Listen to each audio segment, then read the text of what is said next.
Me llamo Fernando García, tengo 74 años, y hace una semana mi hija me gritó en la cara: «Ya no te aguanto más, papá, estoy harta de cuidarte, estoy cansada de tenerte en mi casa, quiero que te busques otro lugar donde vivir». Al día siguiente, le demostré que durante todos estos años, mientras ella creía que era una carga mantenerme, yo había estado financiando secretamente su vida entera. Y cuando descubrió que su padre inútil tenía un imperio de restaurantes valorado en más de $8 millones, ya era demasiado tarde para sus disculpas. Quédate conmigo hasta el final, porque esta historia te va a enseñar algo fundamental sobre el respeto hacia los padres y las consecuencias de nuestras palabras. También me gustaría saber desde qué rincón del mundo me estás escuchando, porque las historias de hijos ingratos parecen repetirse en todas partes. Todo comenzó hace exactamente 3 años, cuando mi esposa Dolores murió después de una batalla feroz contra el Alzheimer. Durante los últimos 5 años de su enfermedad, yo la había cuidado día y noche en nuestra casa. Le daba de comer cuando ya no recordaba cómo hacerlo, la bañaba cuando ya no reconocía su propio cuerpo, le hablaba durante horas, aunque hacía meses que no respondía a mi voz. Tenía 71 años cuando Dolores falleció, pero me sentía como de 90. 5 años cuidando a alguien que amas mientras la ves desaparecer pedazo a pedazo, te destroza el alma de maneras que no puedes imaginar.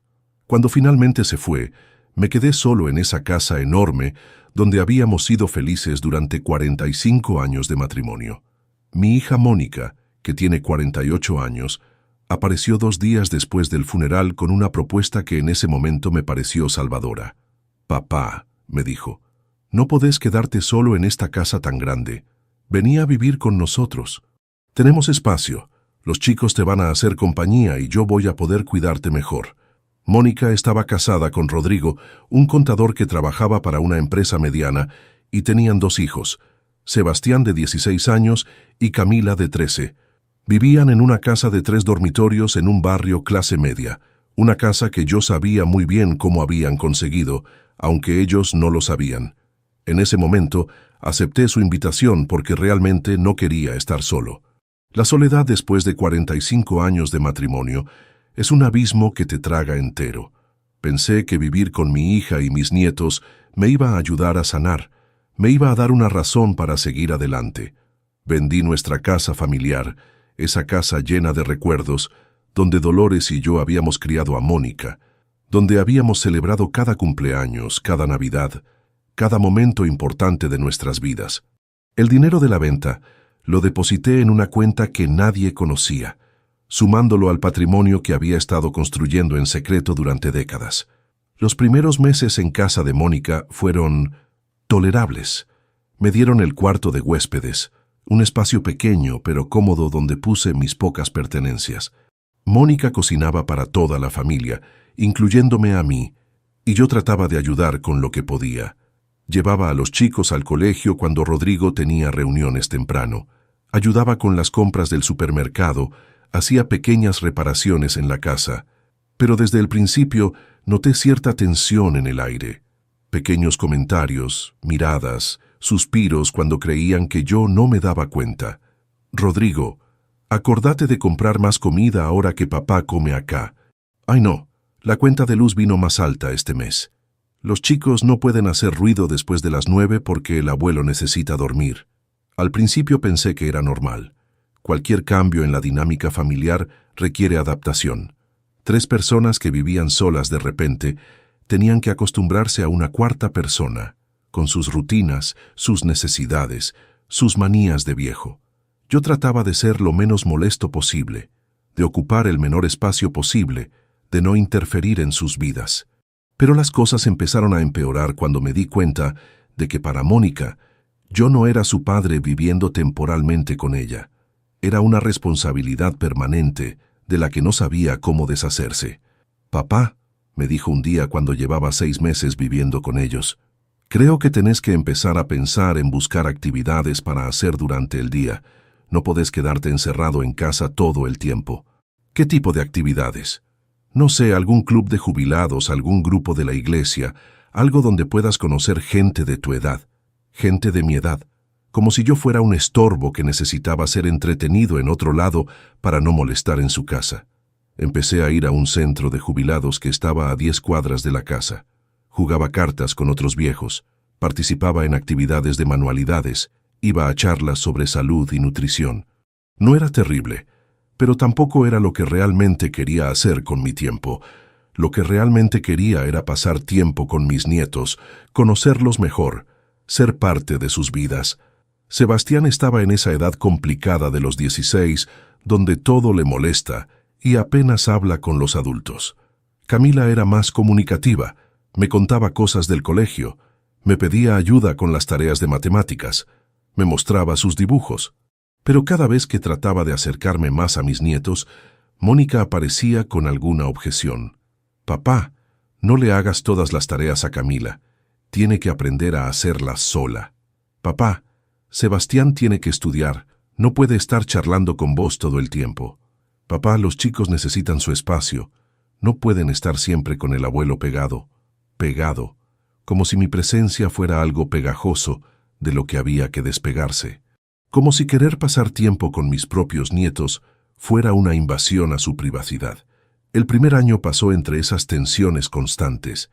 Yo tratando de encontrar mi lugar en esa casa, Mónica tratando de marcarme límites todo el tiempo, Rodrigo manteniéndose al margen de los conflictos familiares y los chicos adaptándose como podían a tener al abuelo viviendo con ellos. Durante ese primer año, también noté que Mónica y Rodrigo tenían problemas económicos constantes. Siempre había alguna cuenta que les costaba pagar. Siempre había algún gasto imprevisto que los preocupaba. Siempre estaban calculando si les alcanzaba el dinero para llegar a fin de mes. «No sé cómo vamos a hacer para pagar la matrícula del colegio de los chicos este año», escuché que Mónica le decía a Rodrigo una noche. «Y encima tenemos los gastos extra de tener a papá acá. La comida, la luz, el gas, todo sale más caro. Los gastos extra de tenerme ahí. Como si yo fuera un lujo innecesario que se habían dado y ahora no podían mantener». Esa misma noche tomé una decisión. Al día siguiente fui al banco y transferí dinero suficiente para pagar la matrícula de mis nietos, pero lo hice de manera anónima, a través de una beca ficticia que mi contador había organizado. Era la primera vez en un año que usaba algo del dinero que tenía guardado. Durante décadas, mientras trabajaba como empleado en una empresa de seguros, había estado invirtiendo secretamente en el rubro gastronómico. Compraba pequeños restaurantes en crisis, los refaccionaba, los hacía funcionar y después los expandía o los vendía con ganancia. Lo que había empezado como una inversión pequeña en un bar de barrio, cuando Mónica tenía 15 años, se había convertido en una cadena de 12 restaurantes distribuidos por toda la ciudad. Ninguno llevaba mi nombre. Todos estaban administrados por gerentes de confianza, y las ganancias iban directamente a cuentas que Mónica jamás había visto. ¿Por qué nunca le conté sobre los restaurantes? Porque quería que Mónica fuera independiente, que construyera su propia vida, que no dependiera económicamente de su padre. Pensaba que cuando yo me muriera, ella iba a recibir una herencia que le cambiaría la vida para siempre.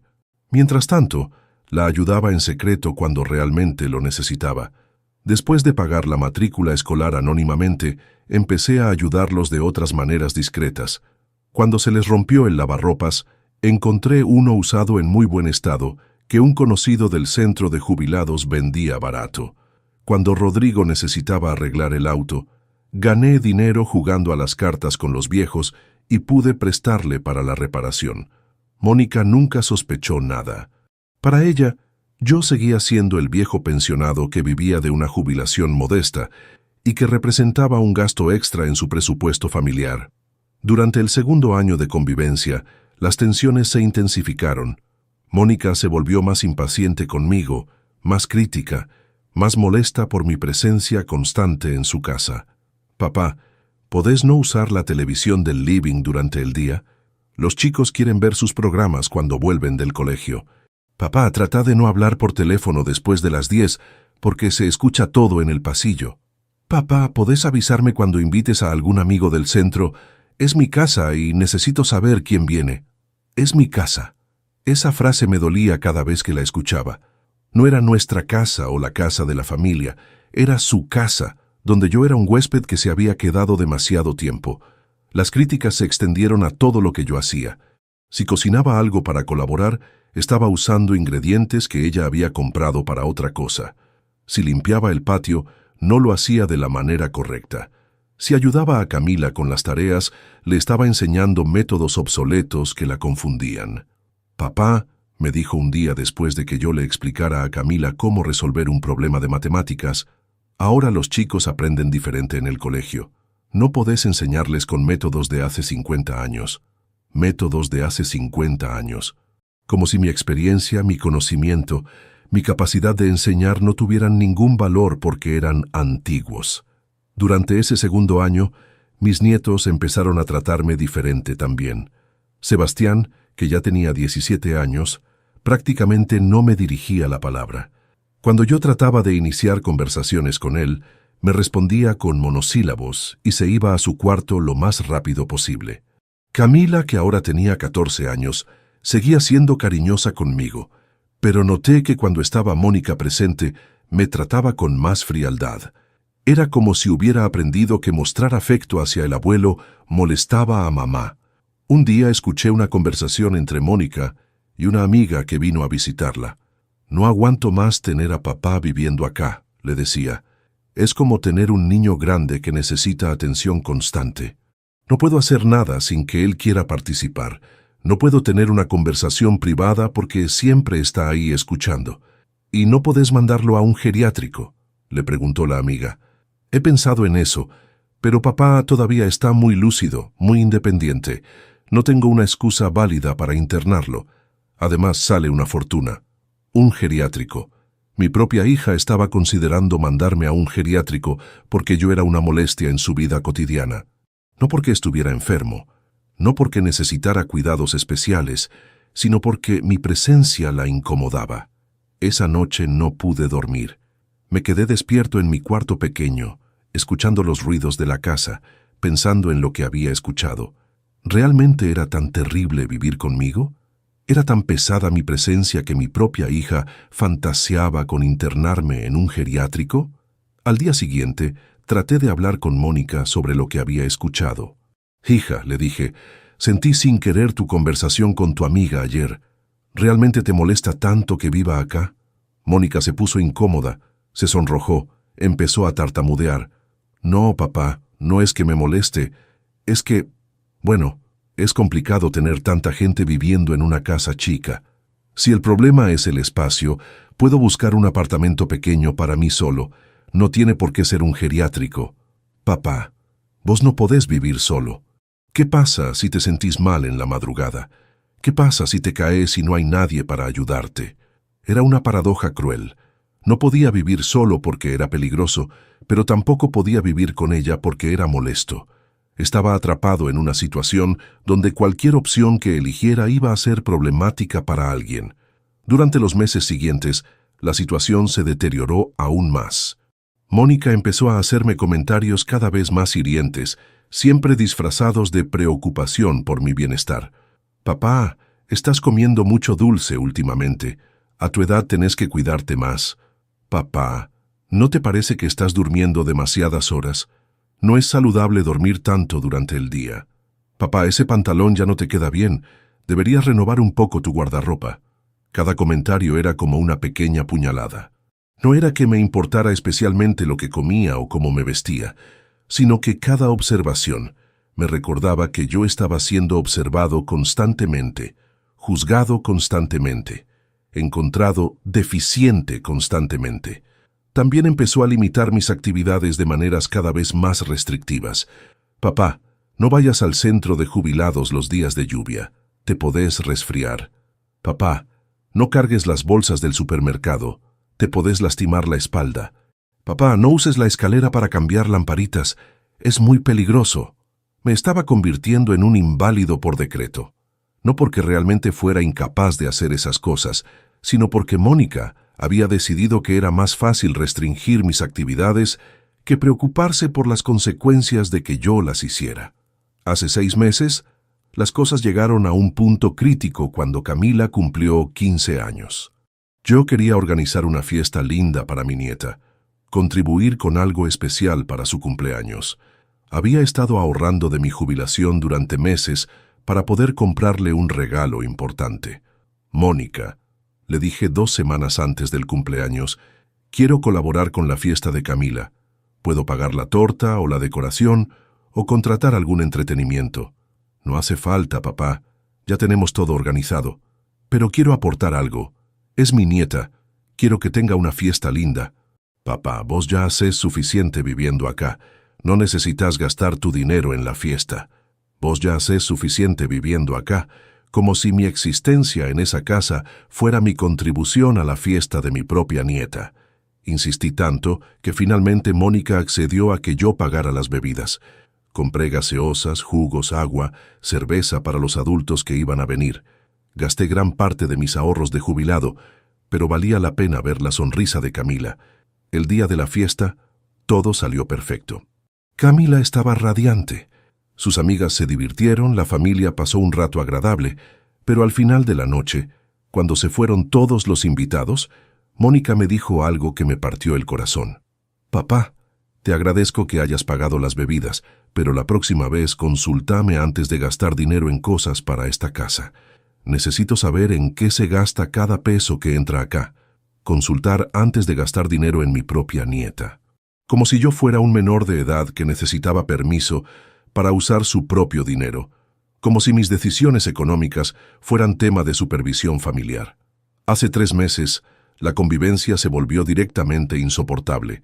Mónica había perdido toda paciencia conmigo, toda cortesía, toda pretensión de que yo era bienvenido en su casa. Papá, ¿podés no ponerte esa camisa? Está muy arrugada y da mala imagen.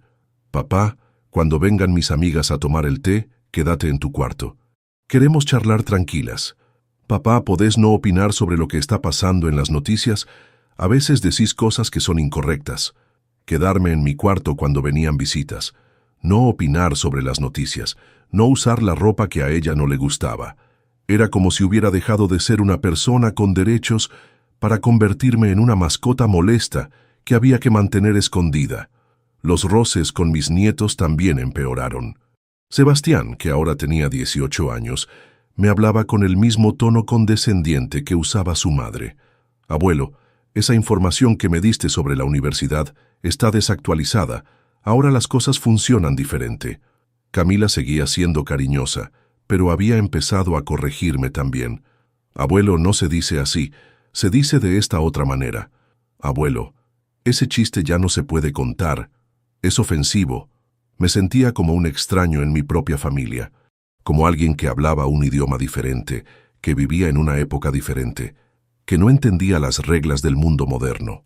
Hace un mes, Mónica empezó a hablar abiertamente sobre la posibilidad de que yo me mudara a otro lugar, no a un geriátrico, porque eso seguía siendo muy caro, sino a algún tipo de vivienda asistida para personas mayores. Papá, estuve averiguando sobre residencias para personas de la tercera edad que son independientes, pero que tienen supervisión médica. Creo que sería perfecto para vos. ¿Por qué sería perfecto para mí? Porque tendrías gente de tu edad, actividades pensadas para jubilados, atención médica inmediata si la necesitas. Gente de mi edad, actividades para jubilados. Como si yo fuera una especie en extinción que necesitaba ser agrupado con otros especímenes similares para poder sobrevivir. Mónica, le dije, yo no quiero vivir en una residencia. Quiero vivir con mi familia. Papá, pero nosotros también tenemos nuestras necesidades. Rodrigo y yo necesitamos privacidad. Los chicos necesitan espacio para crecer. Esta casa es muy chica para tanta gente. Muy chica para tanta gente. Como si yo fuera tanta gente en lugar de ser simplemente su padre.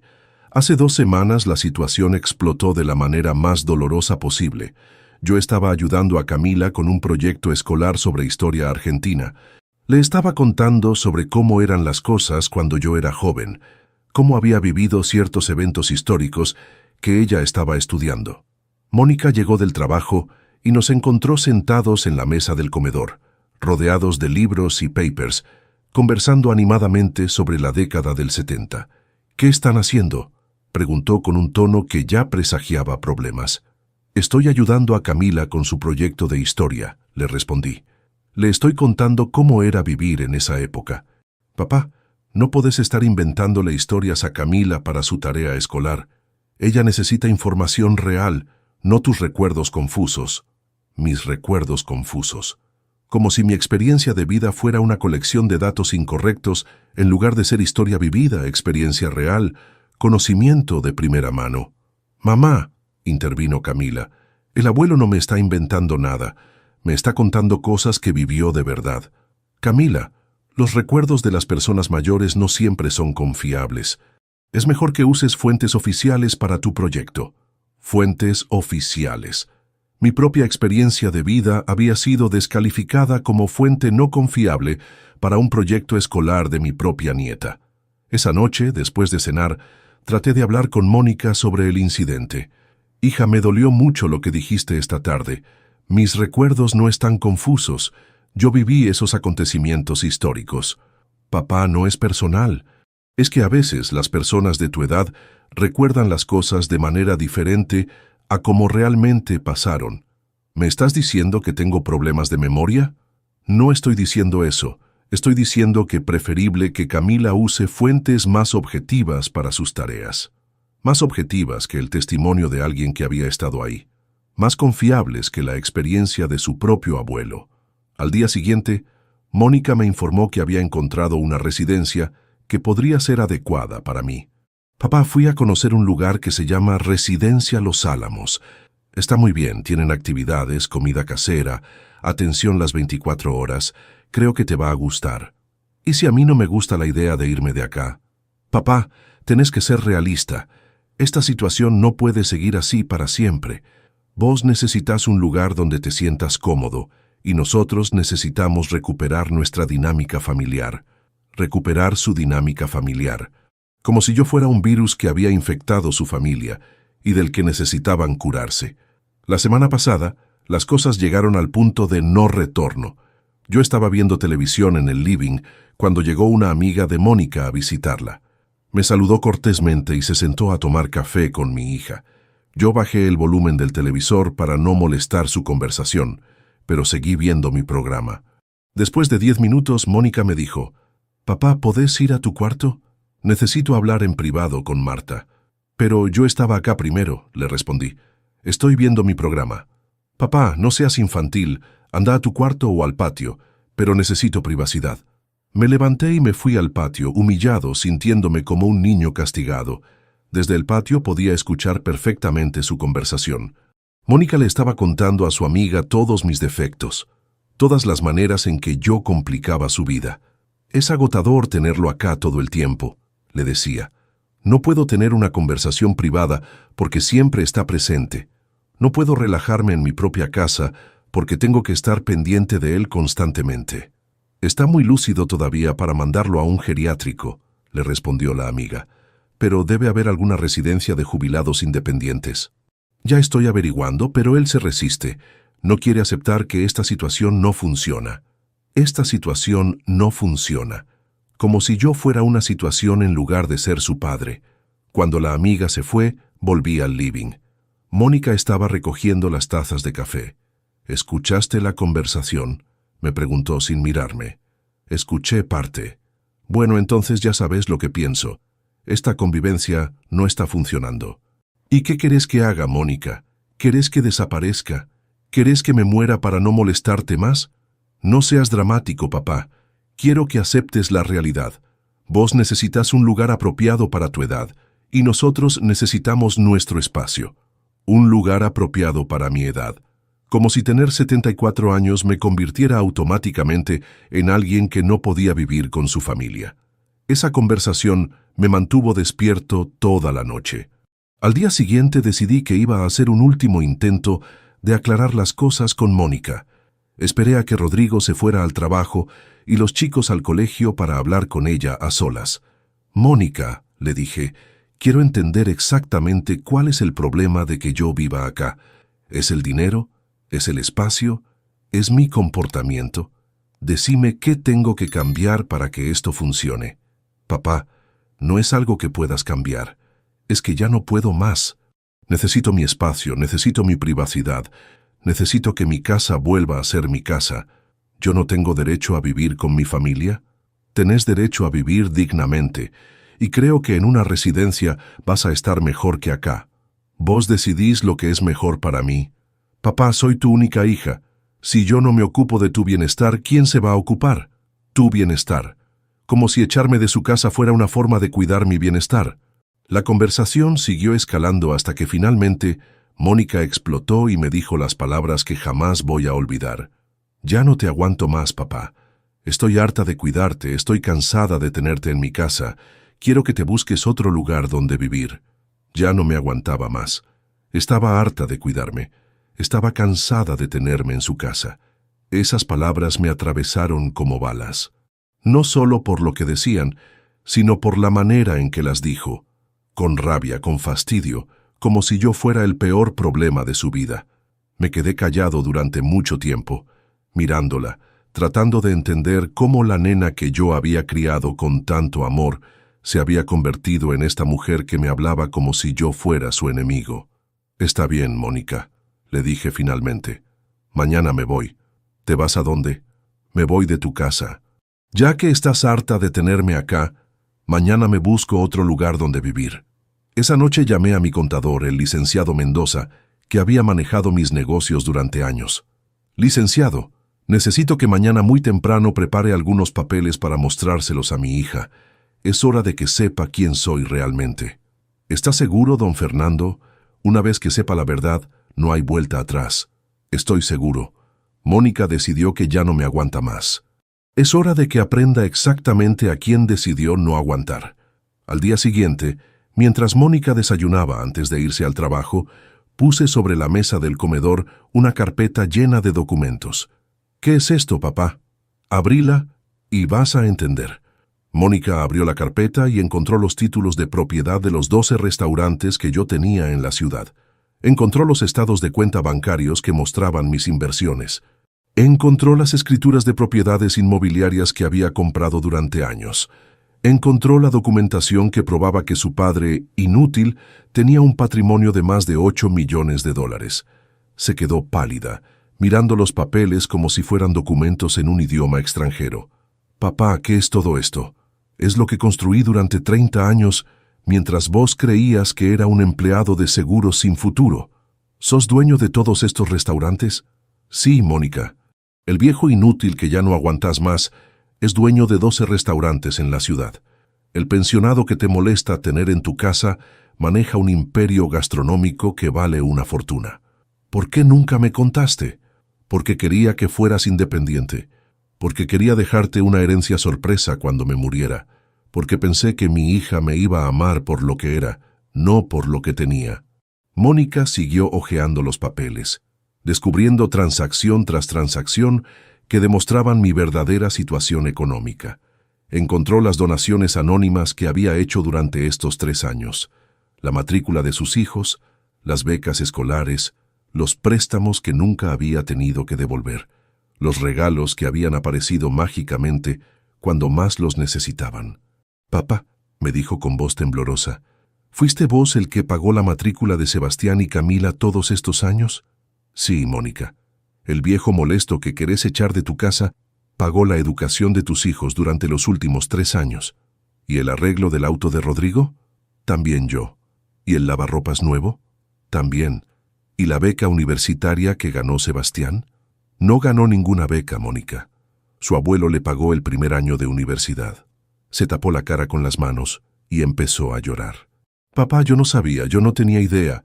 «Claro que no sabías, porque para vos yo era una carga, un gasto extra, un viejo inútil que vivía de una jubilación miserable. Pero ¿por qué no me dijiste la verdad? Porque quería ver si mi hija me iba a amar sin saber cuánto dinero tenía. Quería ver si me iba a respetar por ser su padre, no por ser su futuro patrimonio». Rodrigo llegó del trabajo y encontró a Mónica llorando en el comedor, rodeada de papeles. «¿Qué pasó?», preguntó alarmado. «Rodrigo», le dijo Mónica sin poder parar de llorar, «mi papá es millonario. Tiene restaurantes, propiedades, inversiones, y yo le dije ayer que ya no lo aguantaba más». Rodrigo tomó los papeles y los leyó con los ojos cada vez más abiertos. «Don Fernando, ¿todo esto es suyo?» «Sí, Rodrigo, todo esto es mío. Y ahora que Mónica ya no me aguanta más, voy a tomar algunas decisiones importantes». «¿Qué tipo de decisiones?» «Primero, me voy de esta casa hoy mismo. Ya contraté una empresa de mudanzas para que venga a buscar mis cosas esta tarde. Segundo, desde mañana ustedes van a tener que pagar sus propios gastos, porque yo voy a dejar de financiarlos en secreto».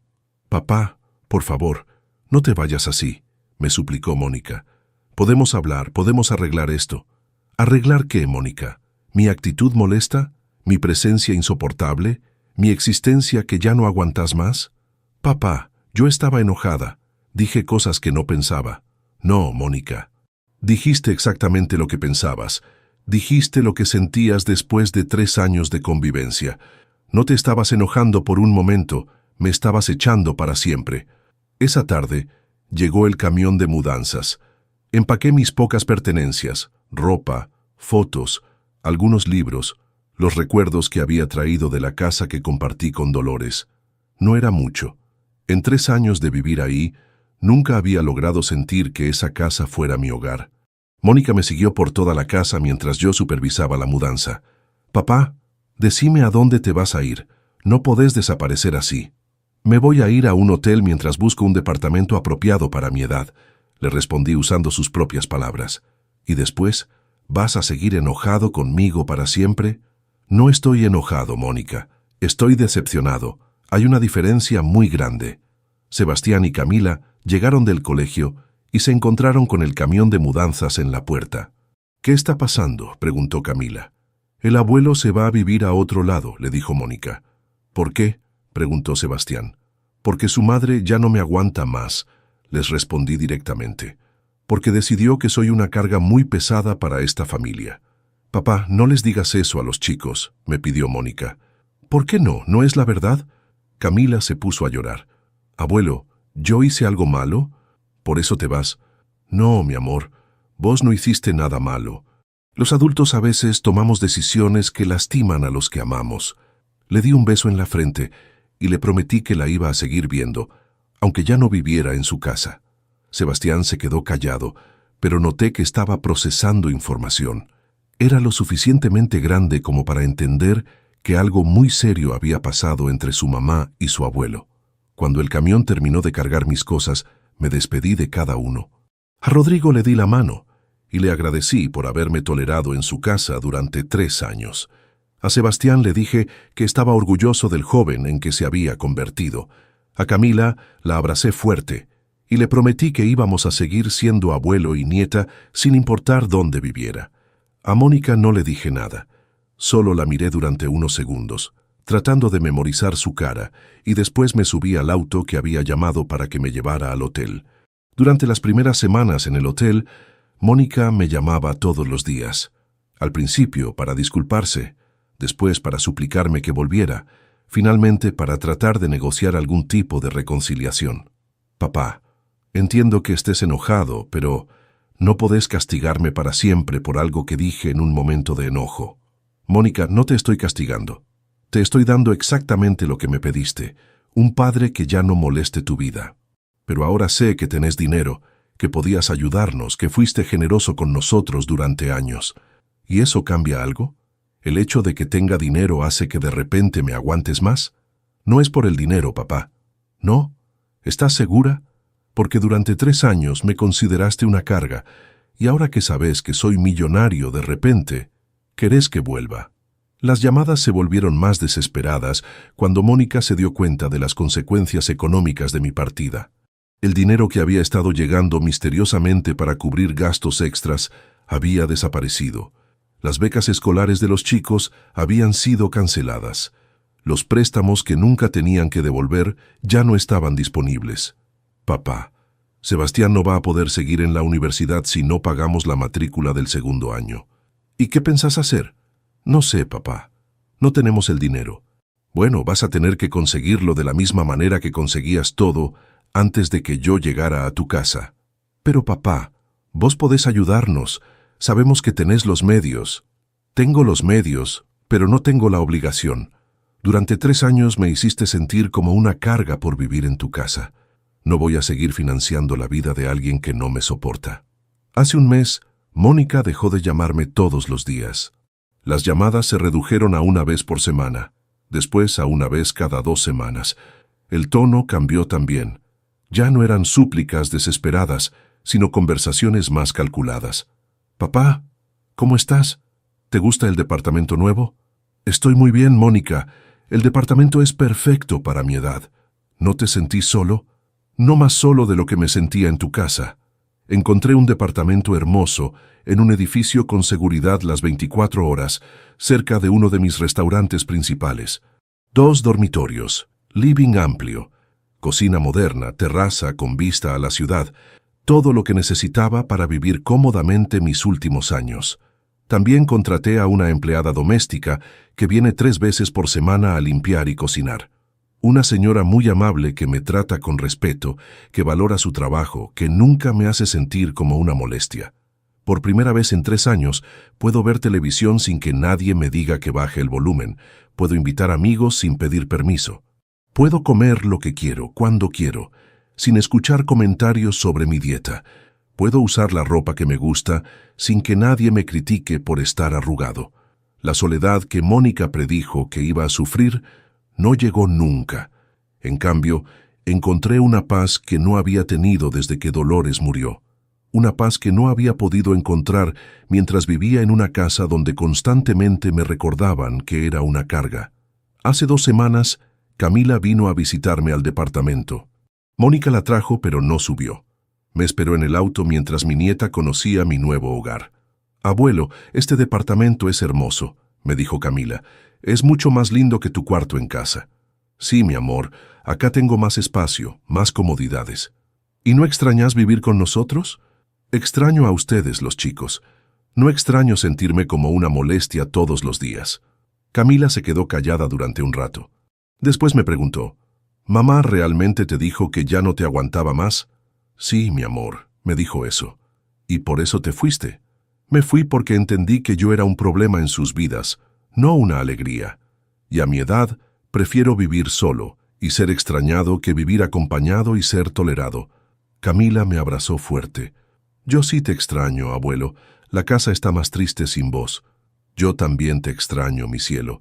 Pero ahora cuando nos veamos, va a ser porque realmente queremos vernos, no porque estamos obligados a convivir». Durante esa visita, Camila me contó sobre los problemas económicos que estaban teniendo en casa. Mamá y papá discuten mucho sobre el dinero. Sebastián tuvo que conseguir un trabajo de medio tiempo para pagar parte de su universidad. Mamá llora a veces cuando cree que no la vemos. ¿Y qué te parece a vos todo eso? Me parece que mamá se equivocó feo contigo, abuelo. Me parece que no se dio cuenta de lo bueno que eras hasta que te fuiste. Sebastián también me ha visitado un par de veces.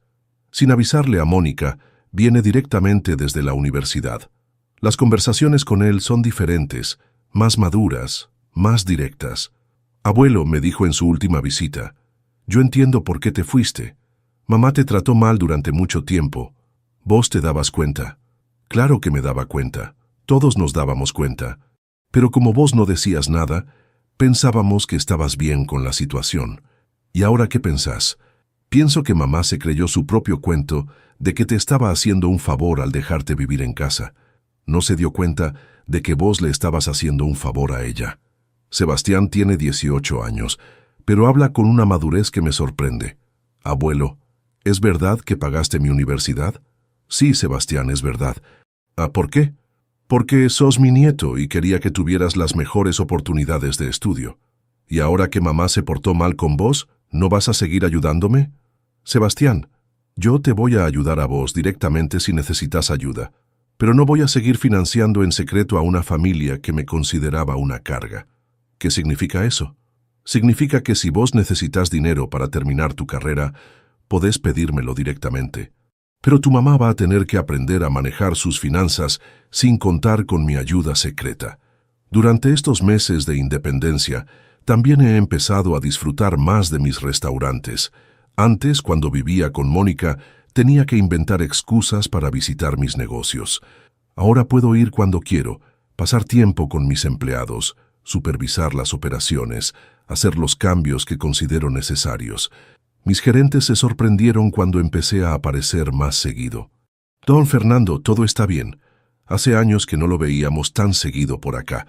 Todo está perfecto, les respondí. Simplemente tengo más tiempo libre ahora. También he empezado a pensar seriamente en mi testamento. Durante años había dado por sentado que Mónica iba a heredar todo mi patrimonio. Ahora estoy considerando otras opciones. He estado visitando fundaciones benéficas, organizaciones que ayudan a personas mayores, instituciones que se ocupan de niños sin familia. Quiero asegurarme de que mi dinero vaya a parar a gente que realmente lo necesite y lo valore. No es venganza, es justicia. Durante 3 años, Mónica me trató como si yo fuera una carga económica y emocional. Ahora que sabe que nunca fui una carga económica, tiene que lidiar con las consecuencias de haberme tratado como una carga emocional. La semana pasada tuve una reunión con mi abogado para modificar mi testamento. Don Fernando me dijo, ¿está seguro de que quiere hacer estos cambios? Su hija va a recibir una herencia mucho menor de la que esperaba. Estoy seguro. Mónica va a recibir exactamente lo que se merece. Lo suficiente para vivir dignamente, pero no lo suficiente para vivir como millonaria. ¿Y el resto? El resto va a ir a fundaciones que ayudan a personas mayores que fueron abandonadas por sus familias. Anteayer, Mónica vino a visitarme al departamento. Era la primera vez que subía desde que me mudé hace 4 meses. Se quedó impresionada por lo lindo que estaba mi nuevo hogar. «Papá, esto es hermoso. Tenés todo lo que necesitas». «Sí, Mónica, tengo todo lo que necesito. Espacio, comodidad, paz, respeto». «¿Respeto?» «Sí. La empleada que contraté me trata con respeto. No me critica por lo que como, no me dice qué ropa usar, no me echa de mi propia sala cuando tiene visitas». La conversación fue incómoda desde el principio. Mónica trataba de actuar como si todo fuera normal, como si yo hubiera salido de vacaciones y ahora hubiera vuelto para charlar. «¿Cómo andas de salud, papá?» «Perfecto. El médico dice que estoy mejor que nunca». «¿Y no te sentís solo acá?» «No más solo de lo que me sentía cuando vivía en una casa donde nadie me aguantaba». Mónica se sonrojó. «Papá, sobre lo que te dije aquel día, ¿qué sobre eso? Que estaba enojada, que no pensé lo que decía». «¿Estás segura de que no pensaste lo que decías? ¿O estás segura de que ahora lamentás haberlo dicho? ¿Cuál es la diferencia?» «La diferencia es enorme, Mónica. Si no pensaste lo que decías, significa que mentiste por enojo. Si lamentás haberlo dicho, significa que dijiste la verdad pero ahora te arrepentís de las consecuencias». Se quedó callada durante mucho tiempo. Después me preguntó, «¿Qué querés que haga para arreglar esto?» «No quiero que hagas nada, Mónica. Quiero que entiendas algo muy importante. Durante 3 años me trataste como una carga, y yo acepté ese trato porque pensé que era temporal, que con el tiempo las cosas iban a mejorar. ¿Y no mejoraron? No solo no mejoraron, sino que empeoraron. Cada mes que pasaba yo me sentía menos bienvenido en tu casa, menos respetado, menos valorado. Pero ahora podemos empezar de nuevo. ¿Por qué ahora sí y antes no?» La pregunta la incomodó. «Porque ahora entiendo mejor las cosas». «¿Sabes qué cosas entendés mejor? Que vos, que tenés, que tengo dinero». «No, que sos...» «¿Qué soy, Mónica?» No pudo terminar la frase, porque la verdad era que lo único que había cambiado era su conocimiento sobre mi situación económica. Durante 3 años había considerado que cuidarme era una carga. Ahora que sabía que yo tenía dinero, de repente cuidarme se había convertido en una inversión. «Mónica», le dije, «durante 45 años de matrimonio, tu madre nunca me dijo que ya no me aguantaba más. Durante los 5 años que la cuidé mientras tenía Alzheimer, ni una sola vez me hizo sentir como una carga. Y vos, después de vivir 3 años en tu casa, me dijiste que ya no me soportabas. Papá estaba abrumada, estaba estresada. Mónica, yo cuidé a tu madre durante 5 años de Alzheimer. ¿Sabes lo que es abrumador? ¿Sabes lo que es estresante? Cuidar a alguien que ya no te reconoce, que no puede comer sola, que no controla esfínteres. Y jamás le dije que ya no la aguantaba más. La comparación la lastimó, pero era necesaria. Tenía que entender la diferencia entre cuidar a alguien que realmente necesita cuidados y tolerar a alguien que solo necesita compañía. ¿Qué tengo que hacer para que me perdones? No tenés que hacer nada para que te perdone, porque ya te perdoné. Pero perdonar no significa olvidar, y no significa volver a confiar. ¿Nunca más vas a confiar en mí? Mónica, durante 48 años de tu vida, desde que naciste hasta que cumpliste 48, yo confié completamente en vos. Pensé que eras una hija que amaba a su padre incondicionalmente. En 3 años de convivencia, descubrí que tu amor tenía muchas condiciones. ¿Sabes qué condiciones?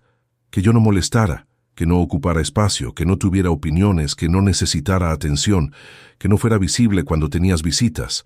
Básicamente, que existiera sin vivir. Ayer, Mónica me llamó para contarme que ella y Rodrigo habían decidido separarse. Las cosas están muy complicadas en casa, papá. Los problemas económicos, los reproches constantes, el estrés de todo lo que pasó. ¿Y eso qué tiene que ver conmigo? Nada, papá.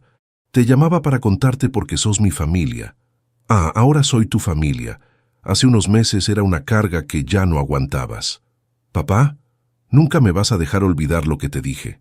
No es que no te deje olvidar, Mónica. Es que no puedo olvidarlo yo. Esas palabras cambiaron para siempre la manera en que veo nuestra relación. Me contó que Sebastián se había ido a vivir con unos amigos cerca de la universidad para no tener que presenciar los conflictos constantes entre sus padres, que Camila estaba triste y confundida por toda la situación familiar, que la casa se había vuelto un lugar tenso y silencioso. ¿Sabes qué es lo más triste de todo esto? Le pregunté. ¿Qué? Que durante 3 años yo traté de construir una relación linda con mis nietos, de ser un abuelo presente en sus vidas, de agregar amor y estabilidad a su familia, y vos interpretaste todo eso como una invasión. No era una invasión, papá. Para vos sí lo era. Cada vez que yo trataba de acercarme a Sebastián o a Camila, vos ponías límites.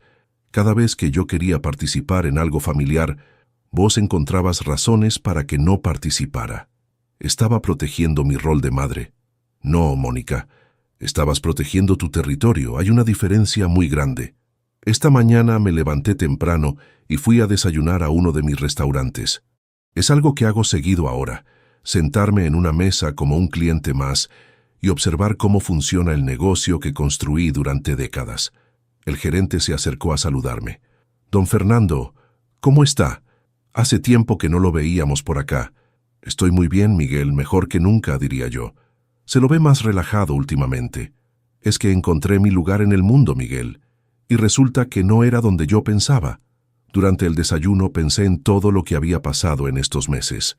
En la liberación que significó salir de una casa donde me sentía como un intruso.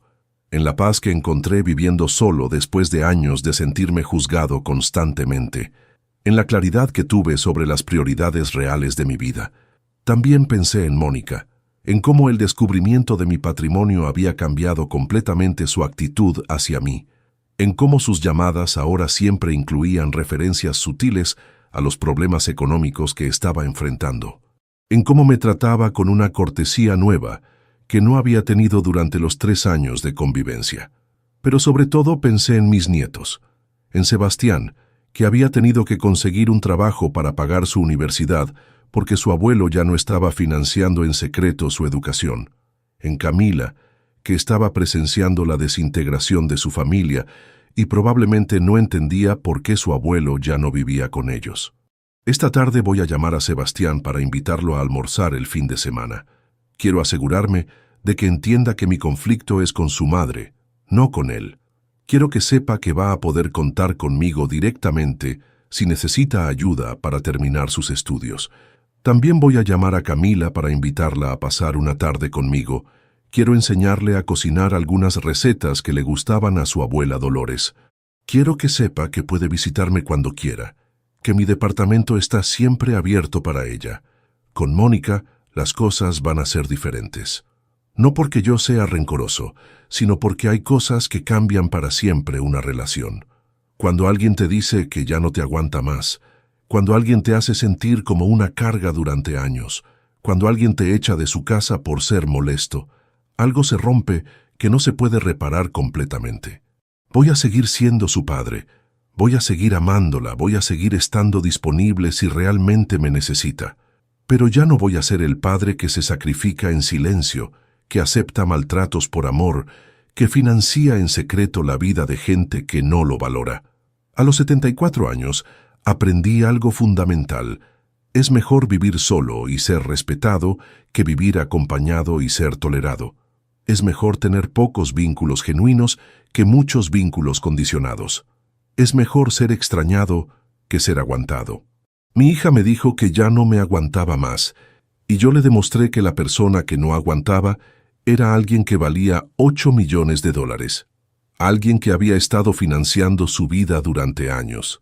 Alguien que había sacrificado su comodidad para estar cerca de su familia. Ahora vive con las consecuencias de haber rechazado a ese alguien. Su matrimonio se está desintegrando, sus hijos están distantes, sus problemas económicos son cada vez más graves. Y su padre, el hombre que ya no aguantaba, está viviendo la mejor etapa de sus últimos años.